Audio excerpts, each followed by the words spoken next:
Hey guys, Tom here. Welcome to History University. I will be your educator for this video. Today, I have a cool story to share with you. This will be the first video on my YouTube in the Tom's Time Traveling Tales series. In this series, which I have been publishing on my website and on Instagram, I take time to highlight interesting anecdotes from history that I want you guys to know about.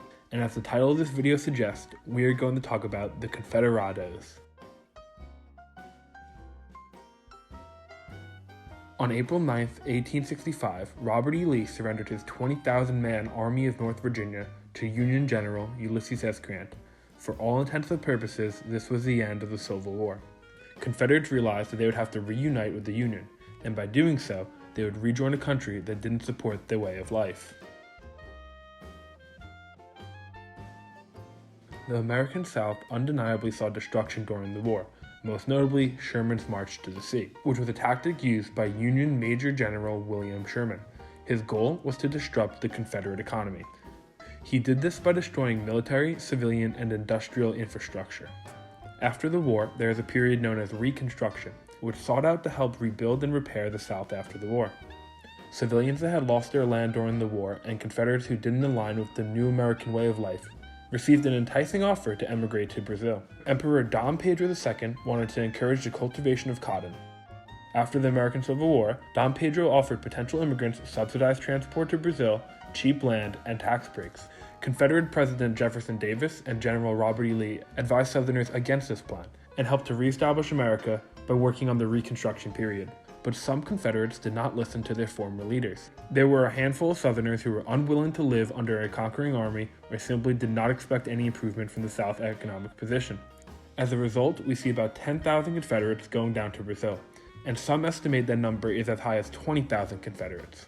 Once they got down to Brazil, they earned the name Confederados, which is the Portuguese version of Confederates. Most of these Confederados settled in an area north of Sao Paulo, around present-day Santa Barbara de Oeste and Americana. Americana is a Brazilian city with a population around 200,000 people. Americana was originally known as Villa dos Americanos, the Village of Americans, but over time the name changed to Americana. The first Confederado recorded was Colonel William H. Norris of Alabama, who left the United States with 30 Confederate families and arrived in Rio de Janeiro on December 27, 1865. The colony of Santa Barbara de Oeste is sometimes called Norris Colony after William H. Norris. Dom Pedro's program was considered a success by both the immigrants and the Brazilian government. The settlers brought modern agricultural technique for cotton, as well as new food crops which spread among the native Brazilian farmers. The American South culture even spread throughout Brazil, with the introduction of southern dishes like chess pie, vinegar pie, and southern fried chicken. The Confederados continued their way of living by establishing the first Baptist churches in Brazil. In a change from the American South, the Confederados also educated slave and black freemen in schools that they established. The first generations of these Confederados remained pretty segregated from society, which tends to be typical among most immigrant groups. But by the third generation, most families had intermarried with the native Brazilians or immigrants of other origins. Descendants of the Confederados increasingly spoke the Portuguese language and identified as Brazilian rather than American. As the demand for cotton went down, these Confederados integrated themselves into Brazilian society. Many Confederados moved to cities for urban jobs. Today, only a few descendants still live on the land owned by their ancestors. The descendants of Confederados are mainly scattered throughout all of Brazil. In 1972, Governor Jimmy Carter actually went down and visited the region. When he went down to Americana, he noticed that the Confederate flag was incorporated in the municipal coat of arms. Carter also visited the gravesite of his wife Rosalind's great-uncle. Her relative was one of the original Confederados. Carter also claimed that the Confederados sounded and seemed just like American Southerners.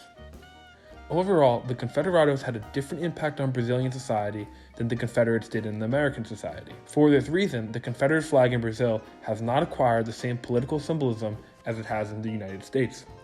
In recent months, we have seen Mississippi remove Dixie from their state flag, NASCAR banning Confederate flags at their events, and the removal of the Confederate flag from most state-owned properties. So the next few images I'm going to show you might appear kind of weird to some Americans. Each year, the city of Americana throws a huge celebration to commemorate the Confederates who fled the American South after the side lost the Civil War.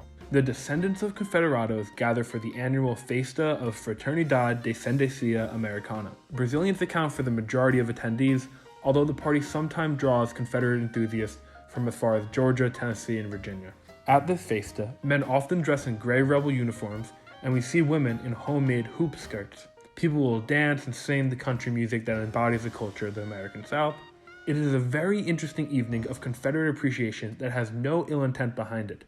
To Americans, Confederates might be viewed as traders and slave owners, but to the Brazilians, the Confederados are immigrants who want to start a new life and brought with them a certain culture that has now been adopted into the Brazilian culture. This is definitely one of the more fascinating storylines in history that I have learned about. Down in the bio below, I will leave a link to the articles I have written in the series of Tom's Time Traveling Tales, and you guys can check them out if you want. If you have any video suggestions, please leave a comment down below. Thank you very much for watching. I hope you all have a good day.